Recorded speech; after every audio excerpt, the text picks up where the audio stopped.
On en est à menuiserie terminée dans les cabines passagers, donc les deux premières, deux couchettes superposées, puis encore deux couchettes superposées derrière moi, et la même chose bien sûr en symétrie de l'autre côté, donc ça en fait 8. Donc là, toute la menuiserie est faite, les primaires sont faits, la peinture est même déjà faite ici pour ce qui est des pistolets, peint au pistolet. Et une fois que donc on a fait peinture au pistolet, ponçage des primaires, on peut fermer le pont, c'est ce qui va venir après. Ce qui nous permet de mettre les cabines hors poussière pour pouvoir continuer la finition telle que vernie. Donc là ça concerne les cabines passagers. La même chose de l'autre côté puisqu'on avance exactement en symétrie des deux côtés. Et on est donc encore au stade menuiserie dans salle de bain, toilette, il y a encore du décalage puisque de toute façon on continue comme on a fait en commençant par l'avant et en reculant, mais on a toujours deux postes ou trois postes en route en même temps pour pouvoir se répartir les opérations et pas être coincé. Donc là tout ce qui est bois apparent, c'est du pain maritime, tous les entourages de portes, les couchettes, ça va rester verni. Et par contre, tout ce qui est cloison contreplaqué, coffre, tout ça c'est laqué. Donc voilà, le but étant de faire des cabines assez lumineuses de par leur couleur, puisqu'elles n'ont pas de hublot sur la coque, elles n'ont que hublot vers le pont. Donc il ne faut pas les faire trop sombres. Donc menuiserie en cours dans les toilettes.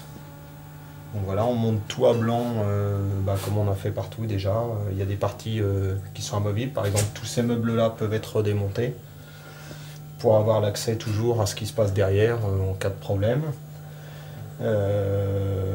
Tout ce qui est isolant est caché derrière et monté, tout a été monté déjà à blanc une fois et puis redémonté. Voilà, et quant à l'autre côté, on a la même chose mais qui n'est pas avancée. Là, c'est tout ce qui est salle de bain. Donc là, il y a encore une grosse boîte à rentrer qui là est tout en composite puisque le but c'est d'avoir une salle de bain très facile d'entretien. Donc là, il y aura très peu de bois apparent, quoi. Le carré, pour l'instant, on n'y touche pas puisque le carré nous sert un peu d'atelier menuiserie. C'est bien pratique. Et par contre, on a attaqué la partie chambre de veille. Donc sous le plancher de la chambre de veille, c'est-à-dire sous ce niveau-là, il y aura des marches bien sûr pour passer du carré à la chambre de veille. Le but étant d'avoir le plancher le plus haut possible ici, comme son nom l'indique, c'est la chambre de veille, il faut avoir un peu la vue sur l'extérieur, donc c'est sous le roof. Et ce qui nous permet de caser sous ce niveau-là tout ce qui est cave à nourriture. Donc là c'est ce qu'on est en train de commencer à monter. Là-dedans, il va y avoir des rails, des caisses, c'est pour ranger au mieux le maximum de bouffe. De l'autre côté, il y aura une zone occupée par le congélateur qui va être moulée sur place. Et reste de ce côté-là encore une cabine qui va être faite, qui est la cabine du second et la cabine qu'on utilisera en navigation puisqu'elle est très proche de la chambre de veille. Donc au-delà de ça, on monte une cloison. Et il y a encore deux couchettes superposées de la même façon que celle de devant.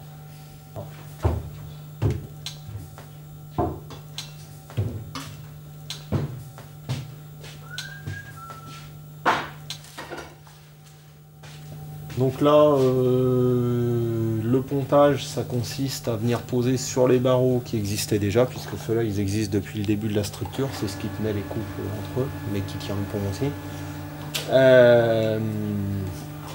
On a fait les compléments éventuels de structure qu'il y avait, tels que renfort d'étambray ici, renfort de cadène, donc tout ce qui va recevoir la charge du gréement, éventuels renforts longitudinaux, les entourages de panneaux comme il y a déjà là-bas. Et une fois que tout ça c'est fait, on vient poser un contreplaqué de 22 mm qui est la première couche du pont. Par-dessus ça, il y aura de la fibre de verre et de la résine époxy qui viendra reprendre celle de la coque. Donc ça fera vraiment une boîte fermée complètement. Et ensuite, par-dessus cette fibre, par-dessus ce composite, on aura un latage en bois qui aura surtout rôle d'usure pour le pont. celui-là il sera collé par-dessus, un peu à la façon de bateau de pêche.